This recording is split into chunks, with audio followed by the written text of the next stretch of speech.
On a surpris ton voisin avec une autre femme. Tu sors, tu commences à faire la photo. Tu captes l'énergie négative, là, tu mets sur toi. Demain, on te surprend aussi, tu es dépassé. Tu es étonné. Pourtant, hier, c'est toi qui filmais. Donc, évitez de faire les choses de manière unanime. Faites les choses parce que vous sentez que pour aller à l'unanimité, c'est parce que tout le monde dans ce bloc-là est en phase avec les principes éthérés et les lois spirituelles. On n'arrive pas dans un accident seulement à prendre les photos. Quelqu'un même qui fait le journalisme d'investigation, qui arrive sur une scène de meurtre, il ne prend pas les photos tout de suite. Il y a un temps qu'on demande d'observer. Mais vous voulez voir, mais Facebook, partout. TikTok, regardez, vous avez commencé à insulter les gens, à insulter ceci. Vous êtes en joie. Après, si l'enfant avait été vendu pour que l'argent vienne, l'argent que vous travaillez pour qu'on a dit, regarde, je travaille l'argent, ne va pas où ça part. Vous avez les mains percées. Vous accumulez ceci, vous accumulez cela. Et demain, vous plaignez. Mais tu as apporté ça sur un accident que tu as filmé pour commenter, pour publier. Comment vous faites même pour faire ça? Vous êtes puissant. Vous voyez? Donc, évitez de vous mettre dans des situations de faiblesse. La vie est telle que vous devez refléter la vertu, vous devez refléter la sagesse, la grâce, et pouvoir ensuite refléter la discipline. Mais aujourd'hui, dès que 2-3 personnes répètent quelque chose, tu peux mettre ta bouche. Tu crois là où ça a commencé? Pourquoi on n'avait pas la mesure d'entendre et ne rien dire? C'est pour ça que dès qu'on vous fait quelque chose avec tout l'esprit vengeur, on t'a fait non, moi aussi demain il va faire. Quand il va faire là, ne dis pas que voilà ça qu'il a fait, non, moi demain il va faire la même chose. Pourquoi vous voulez faire ça? Laisse la nature s'en occuper. Tu connais ce que tu as, tu sais ce que tu as l'habitude de faire. Ne te comporte pas comme l'autre. Il fait comme ça parce qu'il est plus petit que toi, il est inférieur à toi, c'est son niveau. Pourquoi tu veux descendre à son niveau alors que tu es au-dessus de lui? Faites les choses bien. Soyez dans le tempo, soyez dans le timing. Oui, c'est très important parce que ouais, vous faites les choses, mais vous ne savez pas ce que vous faites. Et vous êtes sûr que vous êtes sur la voie. Vous êtes sûr que vous êtes dans le bon chemin. D'accord? Permettez que je prends le commentaire de celui qui me pose la question.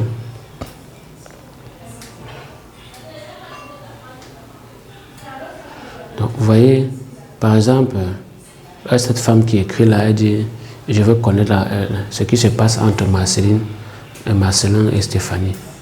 Vous écrivez pour savoir ce qui se passe entre Marcelin et Stéphanie. Vous devez savoir ce qui se passe entre Marcelin et Stéphanie. Ça fait d'abord, essayez de savoir d'abord ce qui se passe pour vous-même. Et ce n'est pas idoine de consulter un mondo-vision parce que vous ne savez pas qui vous regarde. On peut vous donner 2-3 paramètres, mais pas entrer dans les détails ni entrer en profondeur. On doit rester sommaire. Vous dites, bon voilà, si tu dis comme ça veut dire que dans ta vie, il y a telle chose qui se passe. On s'arrête là. Mais pour plus de précision, tu écris en arrière-plan, tu viens en off, tu viens en inbox, tu payes tes frais de consultation, tu te laisses consulter. C'est ça. Il faut faire les choses de manière un peu plus vivace. Ne soyez pas là seulement, si j'ai dit monter, vous montez. Le jour que j'ai dit descendez, vous descendez. Le jour qu'il ne dit rien, vous êtes là une fois. Vous êtes des robots. Donc c'est quand on dit que montez, que vous montez. Quand on dit descendez, le jour qu'on ne dit rien, vous ne savez plus ce que vous devez faire. C'est compliqué. C'est pour ça que vous allez répondre.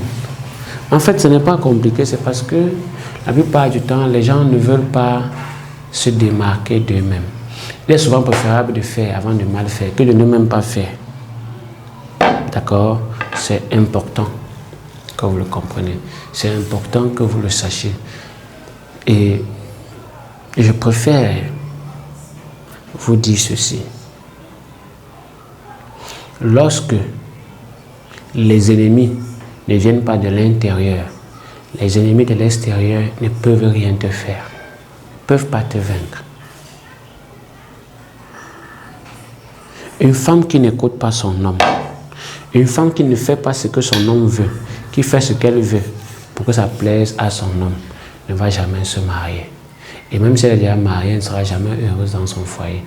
sauf si elle améliore ce genre d'attitude. La femme ne doit pas parler quand l'homme parle. Tu écoutes.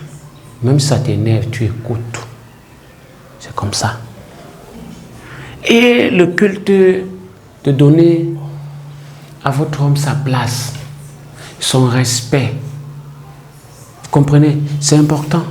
Mais tu voulais demander quelque chose là, monsieur, je t'écoute. Voilà, c'est ce que je disais. C'est comme ça. Ils ne sont pas concentrés. C'est-à-dire, vous voyez, non, si j'avais dit poser la question, tout le monde devait chercher de quoi me poser la question. Mais comme je n'ai pas dit que vous allez poser la question, personne n'est concentré. C'est comme ça que je vais souvent vous faire. Je vous prends comme ça en dents d'ici. Oui, ça va vous cultiver. Tu ne dois pas. Moi, la question que moi je vais poser, c'est de revenir sur. Pose. Parle fort, il n'écoute même pas. Parle, je t'écoute, mais lève un peu la voix, il ne comprend pas. Pose ta question, il va répondre. Bon, vous avez dit oui. Exprime-toi.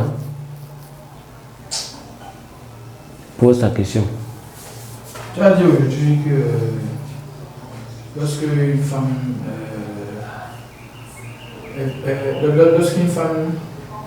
est déjà vierge, elle ne pourrait pas. Que lorsqu'une femme est quoi? Sois concentré. Lorsqu'une femme n'est plus vierge, oui. Et qu'on vient pour lui goûter, qu'est-ce qu'on dit là? Ce n'est pas. Ça ne se fait pas. Ça ne se fait pas, on ne peut plus. Oui, la question c'est quoi? Et maintenant, moi je voulais savoir, je sais pas, parce que vous avez dit ceci, plusieurs hommes l'ont déjà dirigé, doté autant pour moi. Et maintenant, celui qui est dirigé en première position, lorsqu'il reviendra peut-être pour douter, est-ce que ça pourrait marcher? Non, mais regardez, tu étais avec un homme, il a pris ta virginité, d'accord? Il est parti, on t'a déjà doté. Il vient encore faire quoi?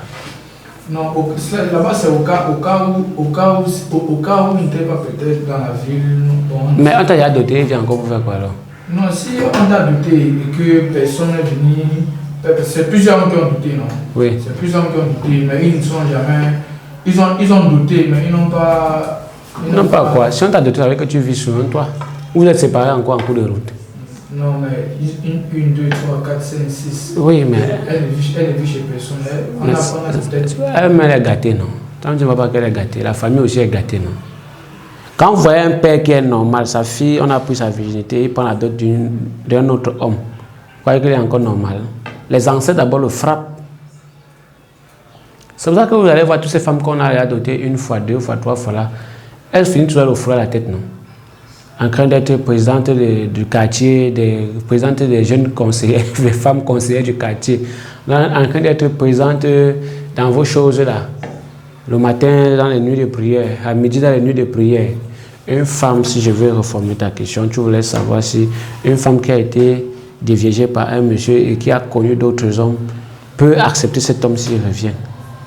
Si elle n'a pas encore été dotée par plusieurs autres hommes, c'est admissible, c'est possible. Mais si ce n'est pas le cas, non. Tu n'as pas doté une fille, tu n'as pas déviégé une femme, tu ne dois pas la doter. Jamais. Écoutez, ce n'est pas un jeu. La femme porte une énergie. Elle a une semence qui doit éclore, qui doit devenir des bourgeons, pour devenir ensuite des fruits. Ils vont s'éclore et rêvasser au nouveau printemps écarlate. D'accord? Un bonhomme comme Paul Parfait est arrivé. Il a pris. Il part. Toi, maintenant que tu es venu, il n'y a plus rien. C'est comme si tu entres dans un champ là, monsieur Agrien. Il y avait le cacao, on a fait la récolte 10 sacs. Tu viens, il n'y a plus rien au champ. On te dit que, ok, il n'y a plus rien dans le champ. Voilà le champ, on a créé. Maintenant, tu viens, tu n'as rien. C'est encore toi qui dois commencer à travailler. Est-ce qu'on achète quelque chose qui n'y a rien dedans? Quand tu achètes ton téléphone, il y a au moins la batterie, non? C'est au moins le réseau, non? Ça passe au moins, non? Si quand tu peux acheter un téléphone et que tu allumes, ça ne s'allume pas, tu vas rester avec? Non, tu vas rester. C'est ce que tu es en train de dire que tu vas rester avec. Si tu pars à la boutique acheter le pain, on donne la coque. Et puis, ah oui, tu fais quoi pour coquer, c'est le vent. Tu vois comment ça s'émiette seulement. Tu sais pas, tu vas aller taper le boulanger là, ou le vendeur là, non? Que c'est quoi qu'il a donné, non? Si tu peux marcher acheter la poule. Et avant d'avoir la poule là, tu vois que c'était seulement le plumage qu'on t'a vendu. On n'achète pas une coque vide. Parce que la dot, c'est acheter. On vient acheter la femme, on vient prendre. Or, la négociation, c'est la dispute, c'est le dialogue. On s'entend. À la dot, on vient acheter. Donc, on est obligé de se plier au terme de la famille de la femme. Parce qu'on vient l'acheter, on vient la prendre. Mais quand c'est la négociation, on vient dialoguer. On s'entend. Et en ce moment-là, c'est l'homme qui a le monopole de la parole. Parce qu'il n'a rien pris chez vous, non? Votre fille lui a donné quoi? Elle va dire que non, elle lave ses habits, elle ne peut pas manger. Et alors, c'est bien beau. Spirituellement, qu'est-ce qu'elle lui donne? Rien du tout.